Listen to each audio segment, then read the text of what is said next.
Hello everyone, এখানে দেখো আমরা একটা রিজনিং সলভ করব। তো রিজনিংটা কি দেওয়া আছে বলেছে, দেখো select the option that is related to the third term. এই যে এটা থার্ড টার্ম, এই 289 এর সাথে কোন নাম্বারটা, এই যে অপশন 1 2 3 4 করে দেওয়া আছে, 1 2 3 4 করে যে চারটে অপশন দেওয়া আছে, এর সাথে কোন চারটে অপশনের মধ্যে কোন টার্মটা এই জিজ্ঞাসা চিহ্নতে বসবে। ঠিক আছে, এটা আমাদেরকে বার করতে হবে।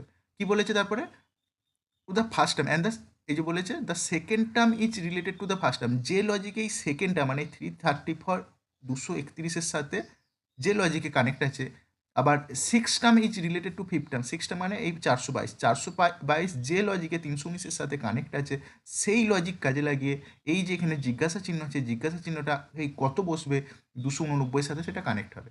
তো দেখো প্রথমে ফার্স্ট টার্ম আছে 231, সেকেন্ড টার্ম আছে 334। তো 231-এর সাথে 334 কি লজিকে কানেক্ট আছে এটা আমাদেরকে খুঁজে বার করতে হবে। আর এই 319 মানে 5 নাম্বার টার্মের সাথে 6 নাম্বার টার্ম 422, এটা কি লজিকে কানেক্ট আছে আমাদেরকে খুঁজে বার করতে হবে।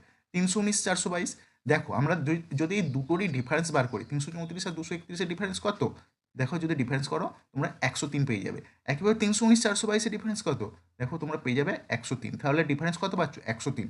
তো সেই 103 যদি 289-এর সাথেও যোগ করে দিই আমরা, তাহলে কত পাবো, 289, তার সাথে যদি 103 যোগ করে দিই, তাহলে ডিফারেন্স যে পরের টার্মটা হবে তাদের ডিফারেন্স 103 হয়ে যাবে।